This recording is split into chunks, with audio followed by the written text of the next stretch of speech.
Niat hati pergi mencari nafkah, malah tiap bulan harus bayar hutang karena calo ilegal. Aduh, yang begini nih harus dihindari ya, sobat migran.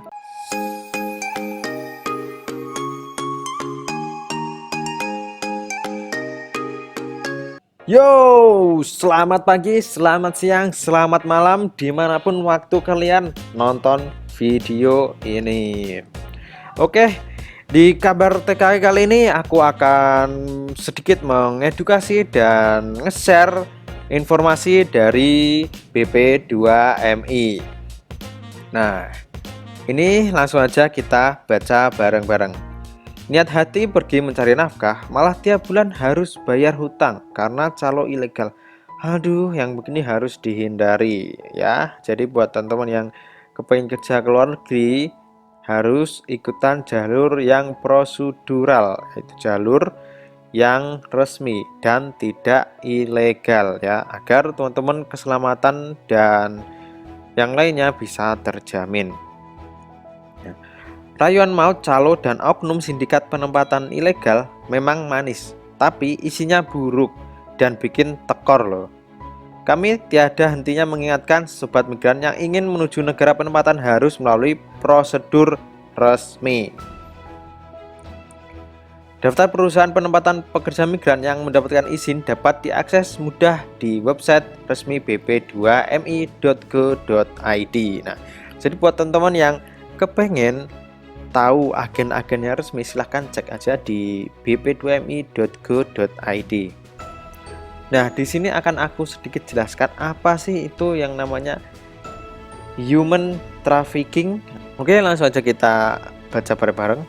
Human trafficking merupakan suatu kejahatan terhadap manusia yang jelas melanggar HAM. Pelanggaran itu bisa dilakukan secara individual maupun kelompok yang memaksa seseorang untuk melakukan sesuatu demi mendapatkan keuntungan. Mulai dari perekrutan, pengiriman, atau penampungan orang-orang dengan cara ancaman atau kekerasan demi tujuan eksploitasi, pelacuran, penyalahgunaan kekuasaan, serta perbudakan yang hanya menguntungkan satu pihak saja. Bagaimana dengan sindikat penempatan PMI ilegal? Apakah sama mereka ya? Nah, kegiatan penempatan ilegal yang dilakukan sindikat mafia juga dapat diidentifikasikan sebagai pelanggaran HAM, human trafficking atau penjualan manusia ya. Hal-hal yang terjadi pada sindikat antara lain penyalahgunaan kekuasaan, perekrutan, pengiriman, penampungan, dan menguntungkan satu pihak saja.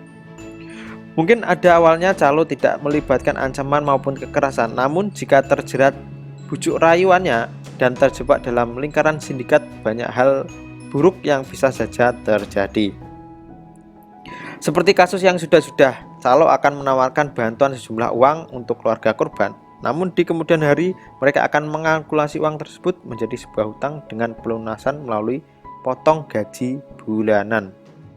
Terlalu manis di depan padahal isinya tekor sampai ke belakang-belakang. Hati-hati ya. Ini aja, jangan terbujuk rayu sindikat-sindikat ilegal ya, karena di keselamatannya tidak terjamin, terus nanti kemungkinan biayanya potongannya malah besar. Ya lebih baik ikutan yang resmi, karena kalau resmi itu sudah dijamin oleh negara.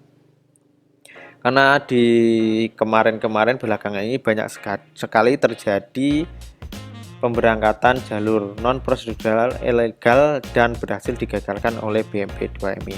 Nah, jadi buat teman-teman yang pengen kerja ke luar negeri, ikutan aja jalur yang prosedural. Nah, aku tidak lupa dan tidak lelah mengingatkan buat teman-teman untuk ikutan jalur yang prosedural.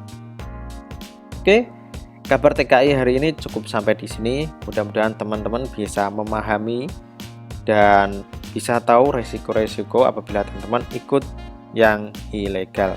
Oke. Kabar TKI hari ini cukup sampai di sini. Thank you ya teman-teman yang sudah nonton sampai selesai. Jangan lupa like, comment, dan subscribe. Sampai ketemu di kabar TKI selanjutnya. Bye bye.